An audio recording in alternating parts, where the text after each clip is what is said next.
जय माता दी। नमस्कार दोस्तों, स्वागत है आप सभी का हमारे YouTube चैनल पर। आज की वीडियो में आप सभी सुनेंगे साल 2023 में परमा एकादशी कब है, जानेंगे पूजन विधि, मुहूर्त, महत्व और सुनेंगे कथा। अधिक मास की कृष्णा पक्ष की एकादशी को परमा एकादशी के नाम से जाना जाता है। इस दिन जगत के पालनहार भगवान श्री हरि विष्णु की आराधना के लिए व्रत किया जाता है। इस दिन जगत के पालनहार भगवान श्री हरि विष्णु की आराधना के लिए व्रत किया जाता है। इस साल परमा एकादशी व्रत 12 अगस्त 2023 शनिवार के दिन रखा जाएगा। वैसे हर माह की एकादशी पूजा पाठ के लिए उत्तम मानी जाती है, लेकिन परमा एकादशी का महत्व कुछ ज्यादा होता है, क्योंकि यह व्रत अधिक मास में होने की वजह से 3 साल में एक बार आता है। परमा एकादशी का व्रत जीवन में सुख समृद्धि की कामना व मोक्ष प्राप्ति के लिए किया जाता है। अब जानिए परमा एकादशी की शुभ मुहूर्त। सावन अधिक मास के कृष्णा पक्ष की एकादशी तिथि 11 अगस्त को प्रातः 5:06 पर शुरू हो रही है। इसका समापन 12 अगस्त सुबह 6:31 पर होगा। परमा एकादशी व्रत 12 अगस्त को रखा जाएगा। इस दिन पूजा का समय सुबह 7:28 से सुबह 9:07 तक है। परमा एकादशी व्रत पारण का समय। परमा एकादशी व्रत पारण का समय 13 अगस्त 2023 दिन रविवार को सुबह 5:49 से सुबह 8:19 तक है। परमा एकादशी व्रत और पूजन विधि। परमा एकादशी के दिन सुबह जल्दी उठकर स्नान आदि कर सूर्य भगवान को अर्घ्य दे। इसके बाद अपने पितरों का श्राद्ध करे, फिर भगवान विष्णु की पूजा अर्चना करे, ब्राह्मण को फलहार का भोजन कराए और उन्हें दक्षिणा दे। इस दिन परमा एकादशी व्रत कथा सुने। एकादशी व्रत द्वादशी के दिन पारण मुहूर्त में खोले। परमा एकादशी महत्व।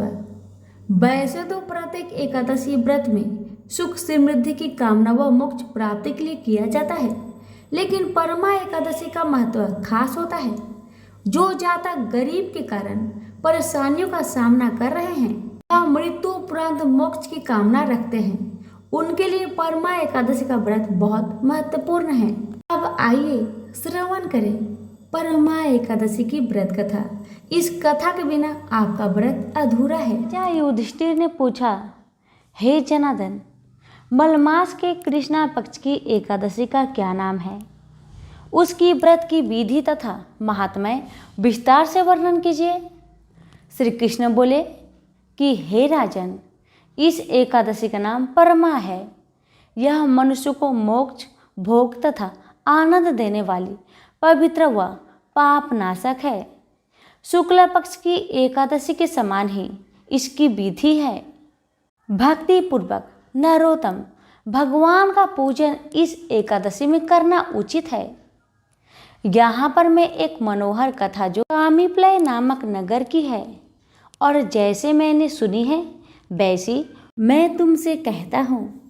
इस नगर में सुमेधा नाम का एक अत्यंत धर्मात्मा ब्राह्मण रहता था।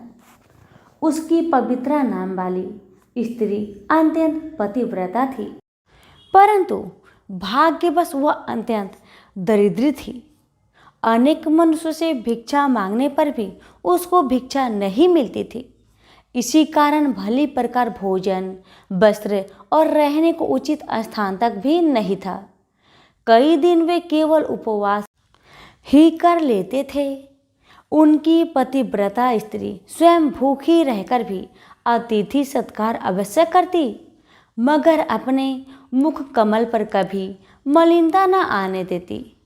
साथ ही अपने पति से कभी किसी वस्तु की याचना न करती। इस प्रकार अपनी स्त्री के दुर्बल शरीर एवं घर में अन्न का अभाव देखकर सुमेधा एक दिन अपनी स्त्री से कहने लगा कि हे प्रिय, यदि मैं किसी श्रेष्ठ मनुष्य से धन मांगता हूँ तो मुझको कोई कुछ देता नहीं। मैं क्या करूँ? कहाँ जाऊं? धन के बिना घर के कार्य सिद्ध नहीं होते, अतः मुझको विदेश जाने की आज्ञा दो। पति के दुखपूर्ण वचन सुनकर वह सुंदर नेत्रों वाली स्त्री नेत्रों में आंसू भरकर तथा अपने दोनों हाथ जोड़कर बड़े विनीत भाव से अपने पति से कहने लगी कि हे स्वामी, तथापि मैं कोई विद्वान पंडित नहीं, फिर भी आपकी आज्ञा से कुछ कहना चाहती हूँ, जिसमें कि मैं आपकी और अपनी भलाई ही चाहती हूँ। क्योंकि विपत्तिग्रस्त मनुष्य सर्वदा यही करते हैं कि मनुष्य को जो कुछ मिलता है पूर्व जन्म की दिया हुआ ही मिलता है। बिना दिए चाहे स्वर्ण के सेमरू पर्वत पर चला जाए, वहाँ भी कुछ नहीं मिलेगा। अपने पूर्व जन्मों में मनुष्य विद्या, धन या भूमि जो कुछ भी दान देता है, वही इस जन्म में पृथ्वी पर मिलता है। ब्रह्मा ने जो कुछ भाग्य में लिखा है वह किसी जगह भी मिल सकता है, बिना दिए कुछ नहीं मिल सकता। स्वामीन, मैं आपके बिना क्षण मात्रा भी नहीं रह सकूंगी। माता पिता, भाई बंधु, सास ससुर और दूसरे कुटुंब बीजन कोई भी आदर सत्कार नहीं करेगा।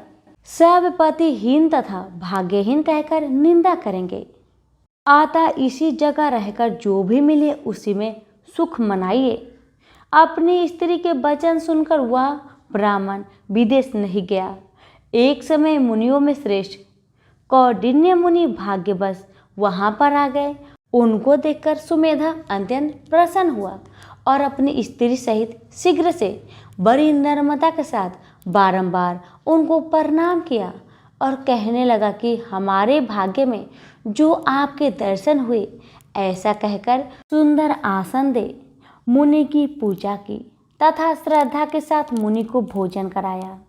उस श्रेष्ठ पतिव्रता स्त्री ने मुनि से पूछा कि महाराज, दरिद्रता का नाश कैसे होता है? बिना दान किए हुए भी धन, विद्या, स्त्री और दूसरे पदार्थ कैसे प्राप्त हो सकता है? मेरे पति मुझे छोड़कर धन की आशा में विदेश जा रहे हैं। मैंने उनको रोका है।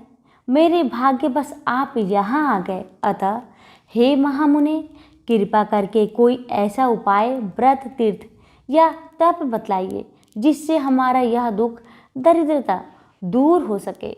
उस सुशीला के ऐसे वचन सुन अपने मन में सब पापों, दरिद्र और दुखों का नाश करने वाला उत्तम व्रत का विचार कर मुनि कहने लगे कि हे सुशीले, मलमास के कृष्णा पक्ष की भगवान की अति प्रिय भक्ति देने वाली परमा नाम की जो एकादशी है, उसे करने से मनुष्य धन धान्य से संपन्न हो जाता है। विधि पूर्वक व्रत और रात्रि को नित्य गीता आदि करके जागरण करना चाहिए। इस व्रत को सबसे पहले कुबेर जी ने किया। तब श्री शिव जी ने प्रसन्न होकर उनको धन का स्वामी बना दिया।